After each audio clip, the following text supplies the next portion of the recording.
There we go. Thank you. So good morning, everyone, and thanks for making time for this info session. So this one, if I'm not mistaken, is the one for the working groups. We are hosting um, two info session back to back. First the working groups, and then one for the forums as well.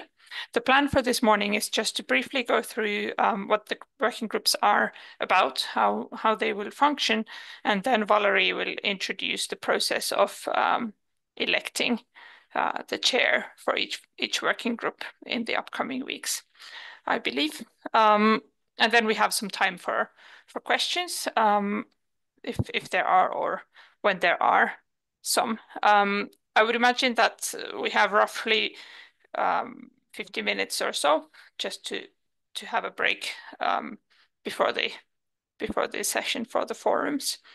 So that's the rough timeline. I see people are still flowing in. Welcome, everybody. So my name is Tytti MATSINEN, for those of you who have not met me before. I'm the EBU president. And together with the board, we have worked hard, also together with the monitoring, evaluation, and learning task force. We have worked hard to put together this new structure of committees and working groups and forums that support the implementation of our current strategy. I don't say brand new strategy because it's not brand new anymore.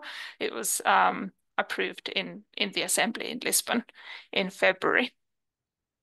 So, as most of you probably know, EBU has three committees. One on advocacy, that was formerly called the Liaison Commission for the EU, now the Advocacy Committee. Then we have a new structure called the Diversity, Equity and Inclusion Committee that is still in the process of being formed. And then we have something called the Leadership Exchange Committee that has functioned as a leadership exchange forum earlier. And then we have working groups, and that's why you are here.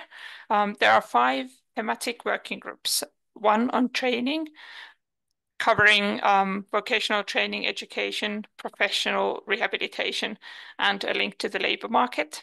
Then we have another one on mobility, including common and public, individual and micro-shared mobility, driverless vehicles, silent cars, and the use of AVAS, shared spaces, guide dogs, and built environment.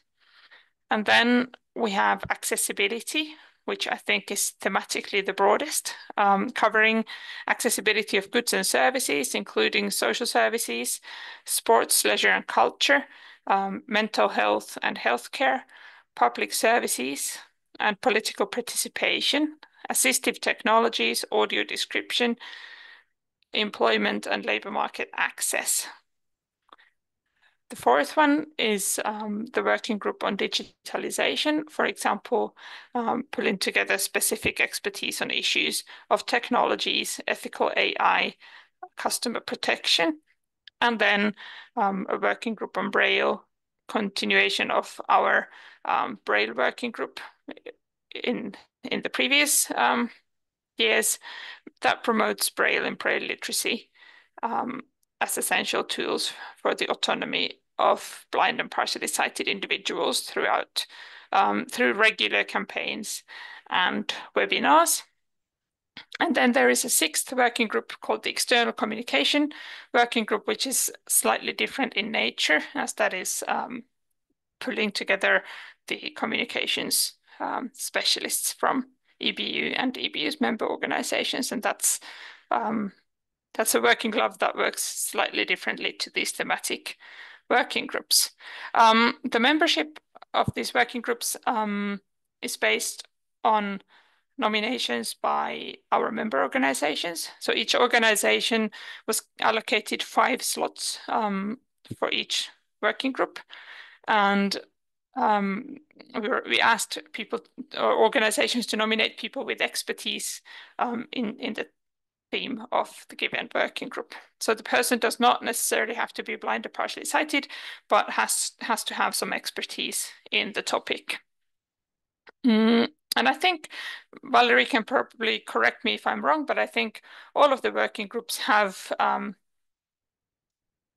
tens of participants. So we're not up to the 200. That is sort of, if you multiply the 42 members by 5, that's not the size we ended up with, I think, luckily. But there are plenty of people in each working group. Yes, it is about an average of 40 participants to each working group.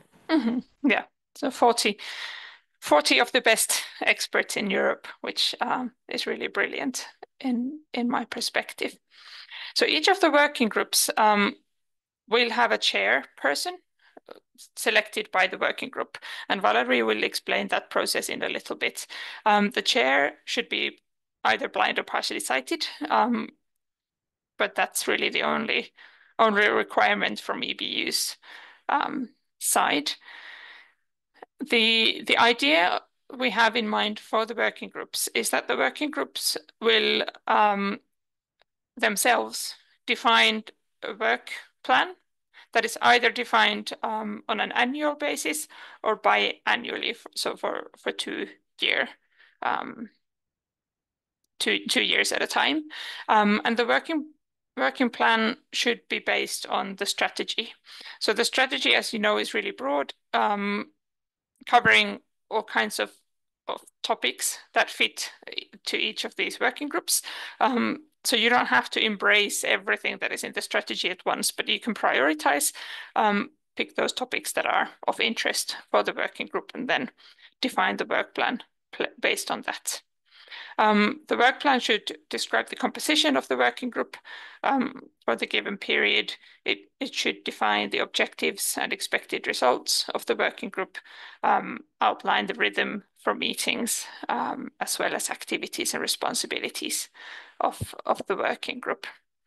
There are sort of temporary task forces that can be set up on different topics.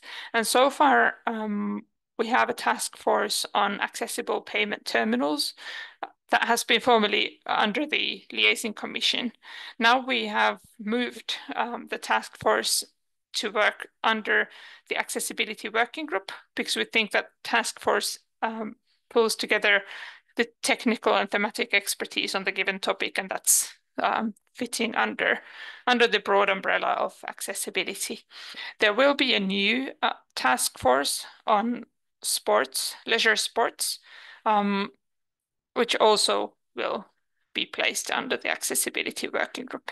And at least in my mind, I would imagine that the different working groups will structure their work slightly differently. For example, I would imagine that the Braille working group will lean on the history of the Braille working group that we've had earlier, possibly have some continuation from there. Whereas the accessibility working group, which is thematically really broad, might structure their work somehow differently to fit the different thematic areas that fall within its remit.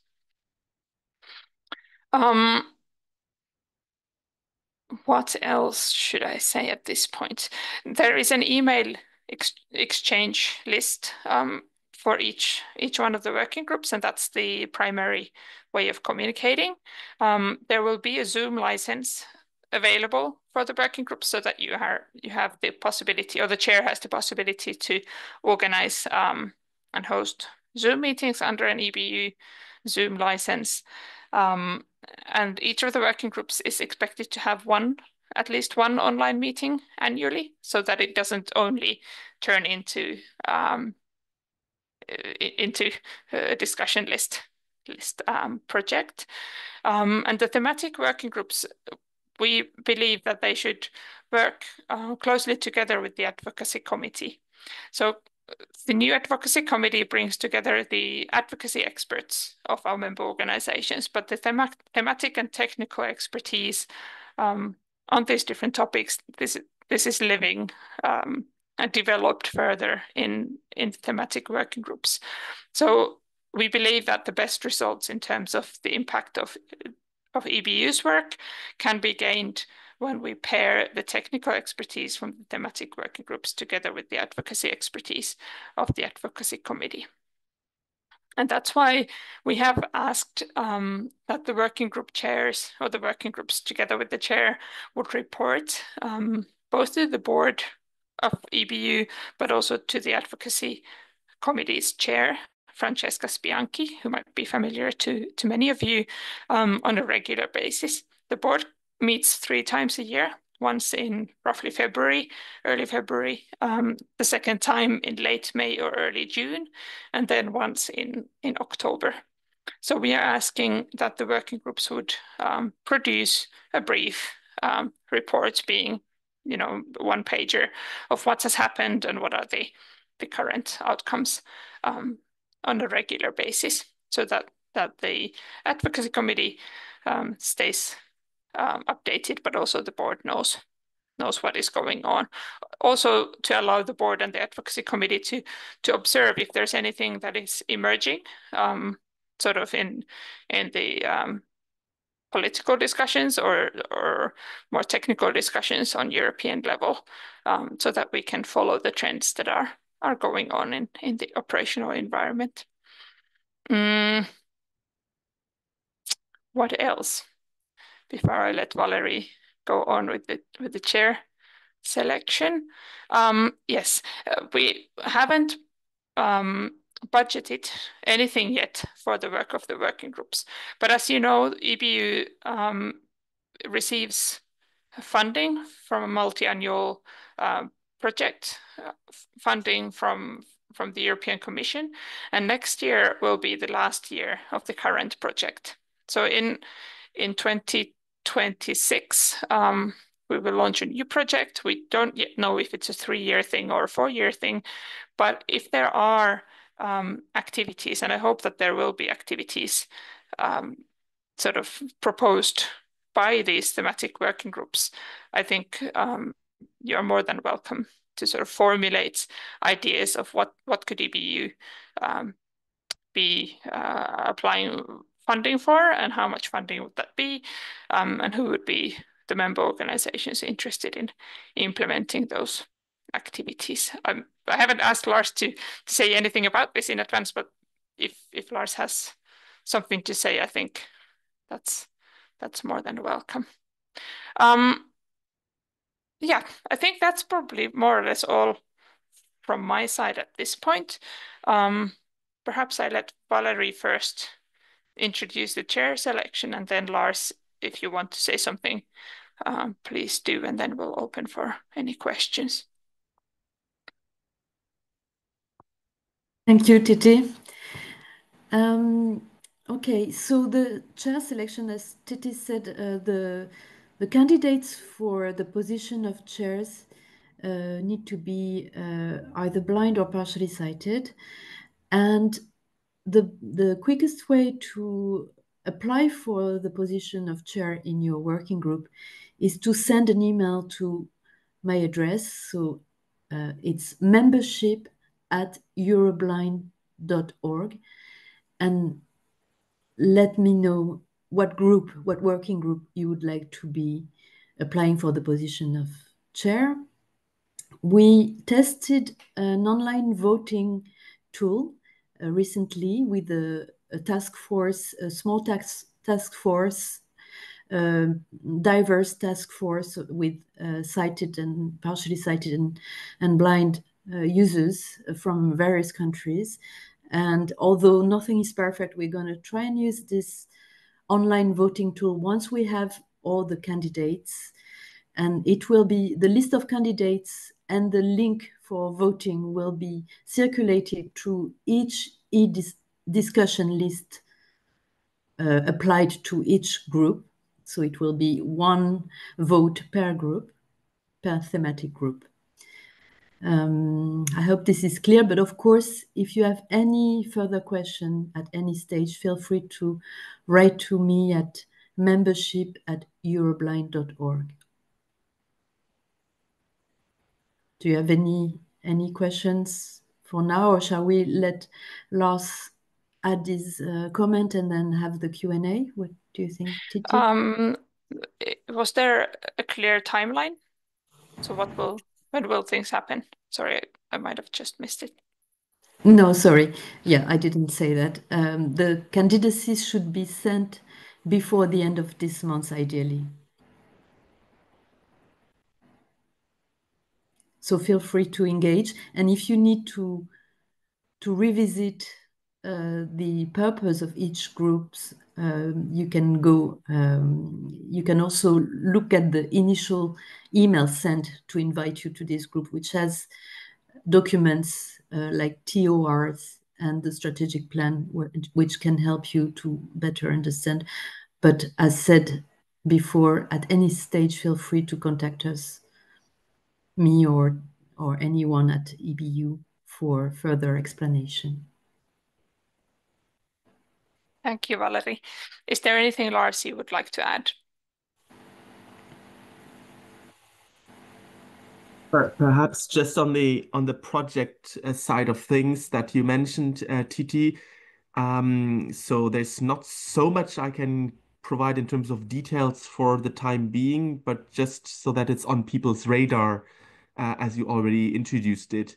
So next year being the last year of our current European Commission funded multi-year project, let's say, we will have to submit a new multi-year project to the European Commission early next year. Now, when I say early next year, people will already think, what does that first of all mean? Well, we don't know, is the answer. It means certainly during the first half of next year, 6 months. That's all what we can reasonably expect, but we do not have the correct and precise timeline ourselves received from the European Commission as of today. That's why it has to be a bit vague and more general at this stage. But what does that mean? It certainly means that, of course, we will look together with board, the different working groups and committees and our structures, and of course here also at the secretariat, look at in the one place, let's say, core costs that EBU wants to and has to cover through the European Commission funding. This is a big part of the money that we will ask for from the European Commission. So that we have people who can work for us, so that we have infrastructure in terms of domain names and discussion lists and well, all these kind of things, and that we have office space and well, really the basic infrastructure to run the organization is going to be certainly a must, of course, of that new project, multi-year project. But then there is indeed the expectation by the European Commission, but also internally from our side, of course, that this is not purely about core costs of EBU, that there should also be thematic activities, let's say, embedded in such a new proposal.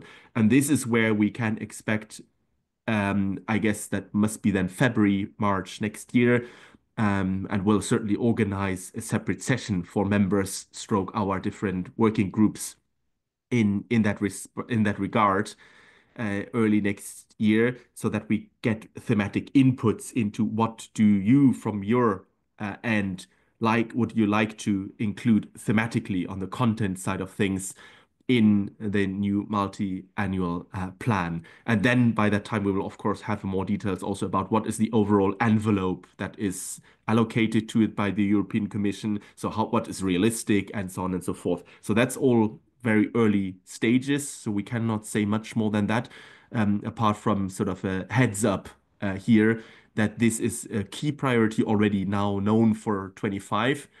That we have to put together a convincing piece for the European Commission, and that we will certainly want thematic content also to feature there and not just the, let's say, important, but of course a little bit more boring um, coverage of staff costs and travel costs and so on and so forth.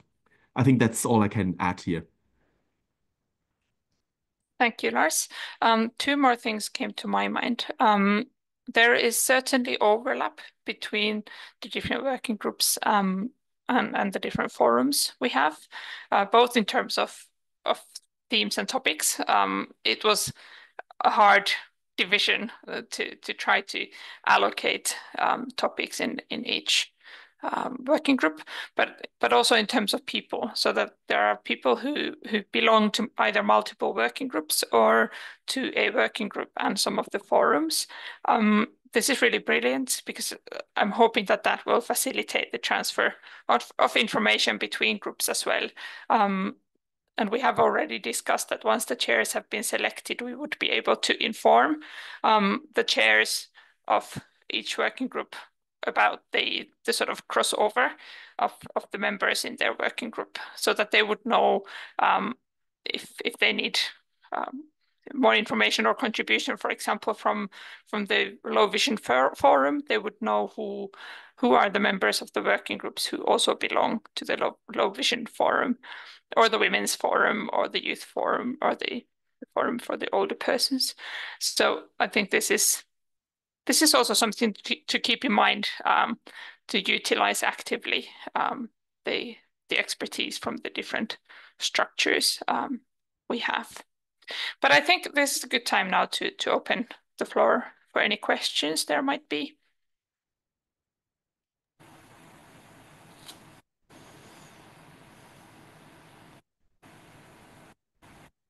And it would be great if you can indicate if the question is for Valerie or Lars or myself, or generally for discussion.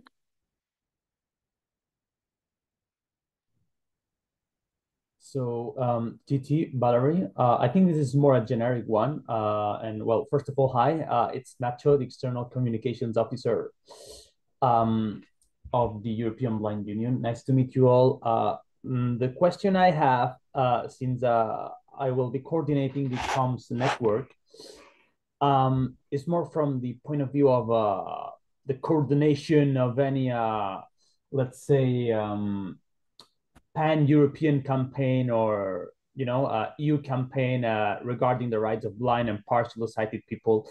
I assume that also, even if we are all part of the discussion lists, and regardless of our roles as a coordinator or chair, or, well, in my case, coordinator, I think that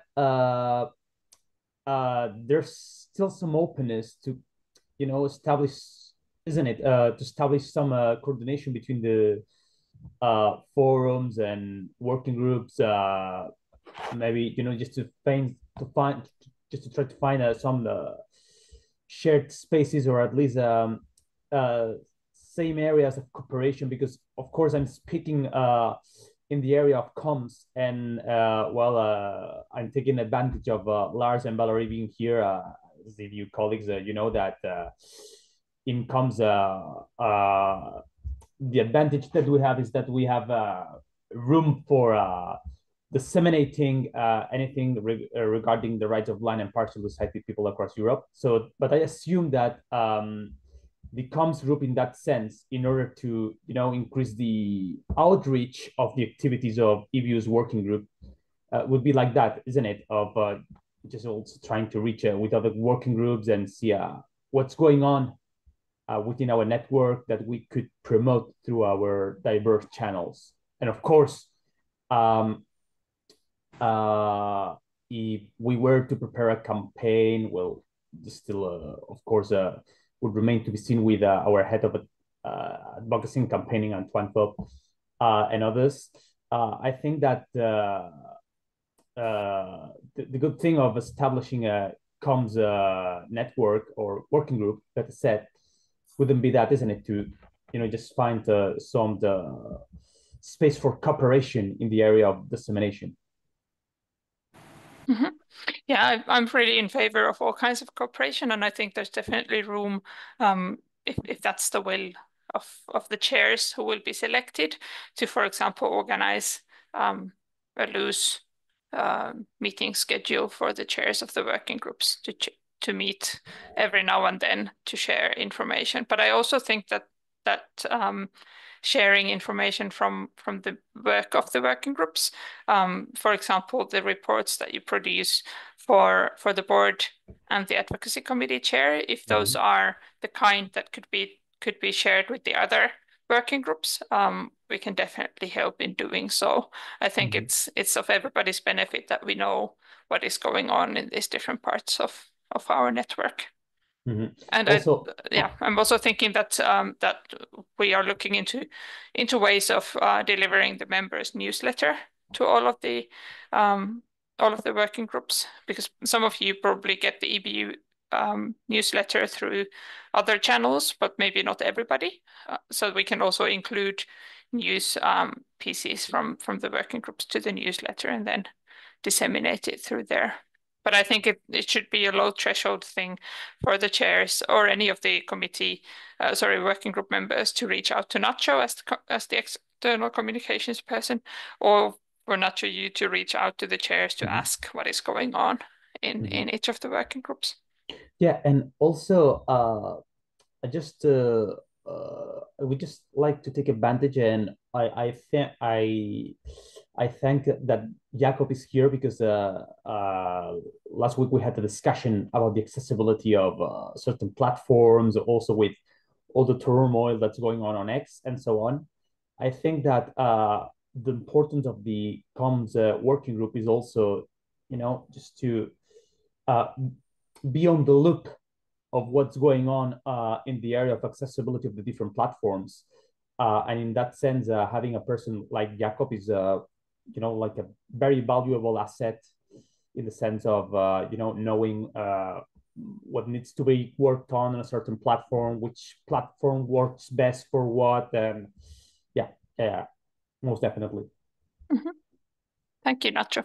Thank you. Any other comments or questions?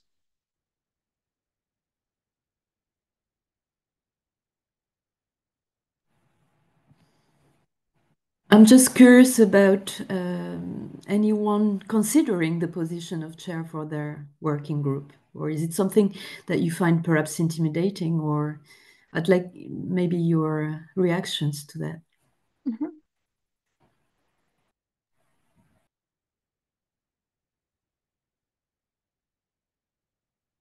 The role of the chair, it's also described in the terms of reference that was sent, or the terms of reference are linked into the email invitation to this information session. So you can look into the terms of reference to see in more detail what is expected of the chair.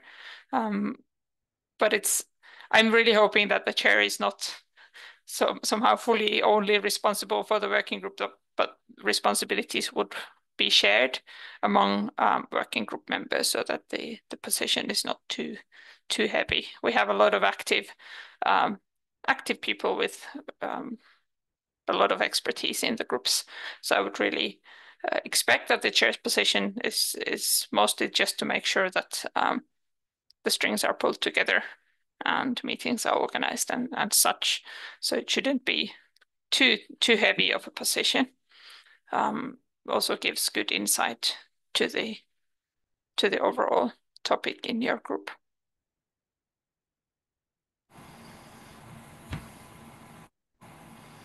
It's also a means for empowerment, really.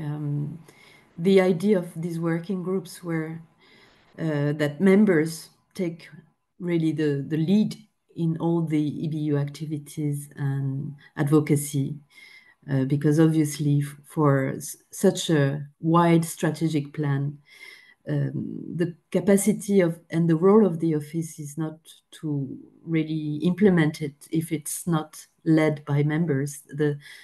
This is why we kind of insist that it is very important that the groups are active, but also there is a link in the person of the chair, or for working groups, or coordinator for forums.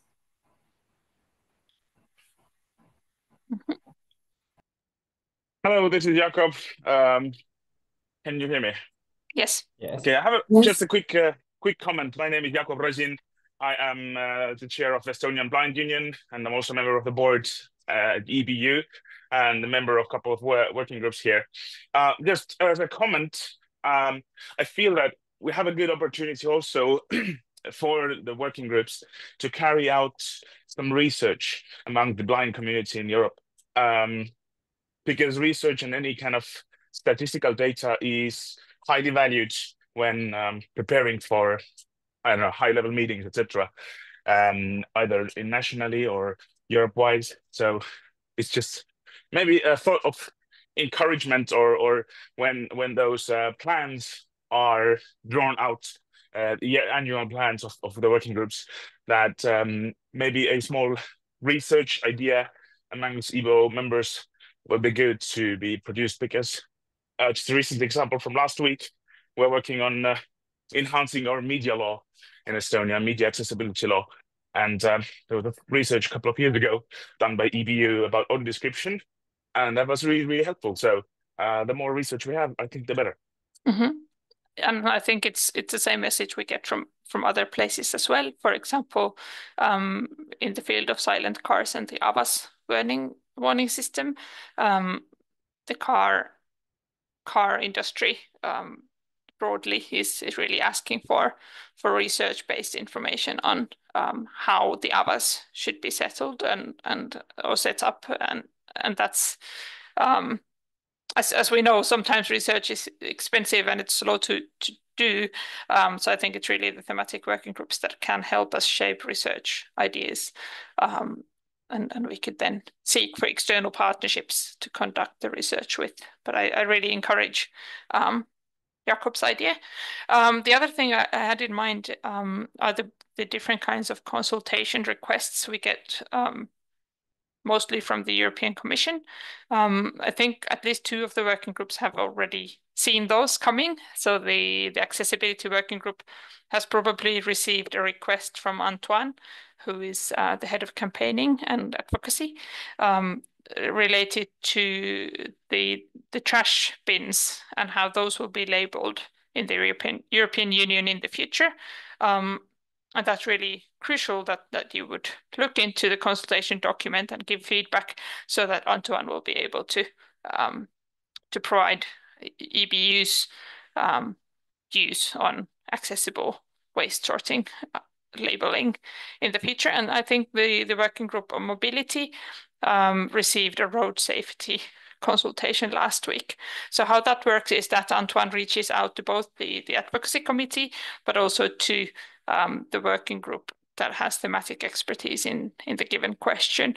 So it's really important that we then look into those requests and answer, because previously at times it's been difficult to pull information from EBU members, and then it's not really an EBU view if it's only based on 1 or 2 national members' views on a given topic. So for our advocacy to be influential, it's crucial that our thematic experts provide information. Good. You can still think if there's something more that you'd like to comment or ask.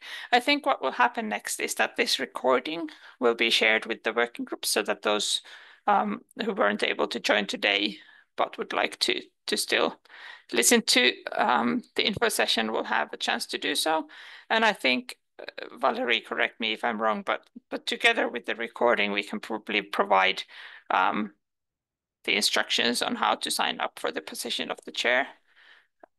Because of course, those who are only following the email lists and are not here today have not yet received the information of volunteering for the position. Absolutely. Yeah. Sorry, Okay.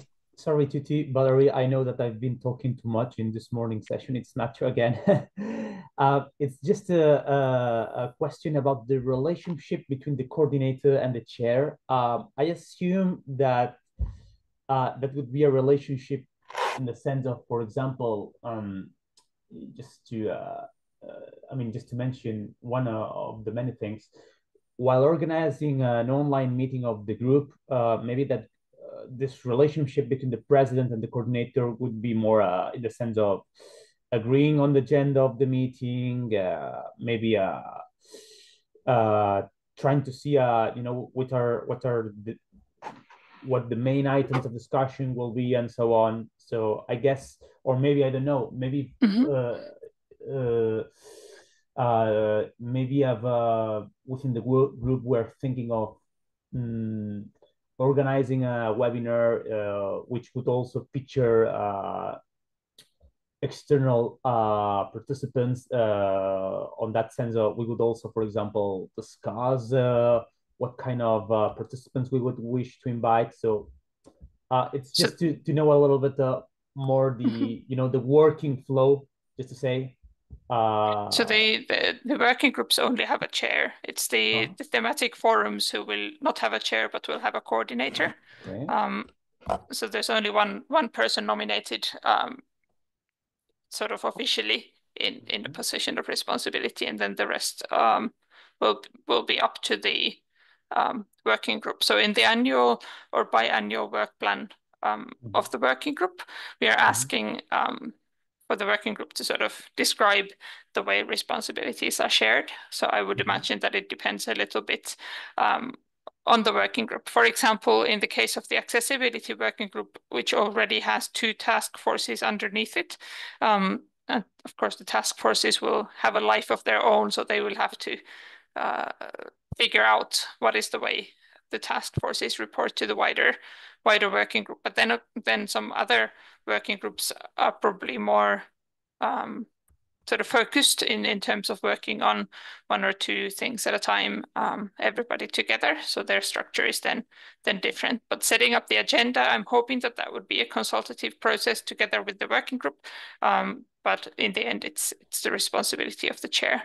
And then in the forums, we'll have the next info session for the forum structure.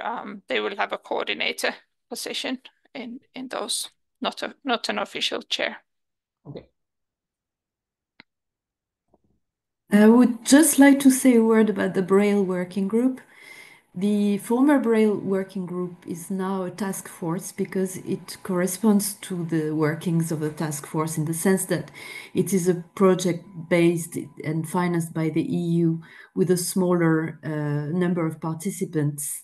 But of course, when we called for nominations to the Braille Working Group as such, the new larger Braille Working Group, then it became very popular. And the people who'd been already working for a few years together were possibly a little bit disorientated by these newcomers. So the idea is to carry on with the project in the task force, the ongoing activities in the task force, but have a wider working group for Braille, targeting other issues. And for instance, in this very specific context, there are 2 kind of leaders of the task force who could be reconducted as coordinators or a steering group if the wider group agrees. So in a way, it's a case-by-case scenario where some groups, as you said, Tytti, have already anchored their activity in the past, and some are a redefinition or reshuffling of several previous networks into working groups. And it's kind of important that we use the right terminology, not to get too confused. We don't use networks anymore. And working groups is really constituted of participants nominated by members, whereas forums, and I take this opportunity to invite you to join all the forums, are open to everyone, whether participants are members of our organizations or just blind and partially sighted people at grassroots level. So again, feel free to disseminate this information. And if you want to join the next info session at 11, you're very welcome. Our plan is to put information on EBU's website on these working groups, and I think we can tell that these working groups are closed, but we can still tell what the working groups are and what are the themes and topics covered in each one, also naming the chairperson of the working group. And I think in those cases where there are task forces under the working group, we can also name the task force and the leader of the task force, so that it's that we have a shared place where to check from if it's difficult to remember. And I think it will take some time to sort of get our heads around this new structure, but I'm sure will start rolling nicely. And what I'm really glad is that we have so many of old familiar faces, but also really new faces amongst us as well. So there's new energy and new people coming in too, which is brilliant. Another important point is that each working group can organize their work in the way they see fit. There's no, the office or the board will not tell them how to work. It's basically self-organized. Exactly. Good. Well, thank you, everybody. If there are no more questions, I think I will close this session and we'll have a little break. And then with those of us who will join the info session on forums, we will meet again in a little while. Thank you, everyone. Thank you. Have a nice break and see some of you back at Thank 11. you. Thank you.